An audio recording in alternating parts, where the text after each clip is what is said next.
शेतकरी बांधवांनो, मी कृष्णा भाऊसाहेब चव्हाण आणि स्वतःच कृषी सेवा केंद्र पण आहे, चंद्रभागा कृषी तळवार. तर एक सांगू इच्छितो तुम्हाला, की आपण आयजेल कंपनीचे ॲक्सोल खतं वापरली ती. त्याच्यामध्ये आपण 21-21-21 आणि 17-07-27 ह्या 2 प्रकारची आपण खतं एकरी 25-25 किलो वापरली. आणि याच्यानंतर एकरी एकच डोस दिला. त्याच्यानंतर खतं कोणतेही दिलेली नाही. फक्त एकच डोस दिलेला आपण.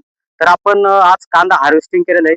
आज आपण त्याचा एक रिझल्ट बघू शकतो, की हे कांदे बघा. तर असं नाही की फक्त हातातच घेतलेले असे कांदे आहेत. तुम्ही आजूबाजूला प्लॉटही बघितला तरी सेम तुम्हाला ते दिसू शकतं. आज बघा, हे बघा. हे जर बघितलं तर यातही आपल्याला काही एवढ्या मोठ्या प्रकारची गोलटी वगैरे दिसत नाही. पण साईज एक सारखी समान कलर वगैरे सगळं काही झालेलं दिसतो आपल्याला. हे सांगायचं एकंदरीत असंच, की आपण जे रासायनिक रेग्युलर खतं वापरतो जसं की 15-15 आहे, 20-20 13 आहे. त्याच्या बेटर तुम्ही ही खतं वापरली तरी आपल्याला रिझल्ट एकदम अतिउत्तम मिळतोय. 21-21 एकरी 25 किलो वापरा. त्याच्यामध्ये तुम्ही दुसरं काही टाका. पण एकरी 21-21 किंवा 17-7-27 जरी वापरलं तरी आपल्याला छान प्रकारे रिझल्ट असा हा मिळतो.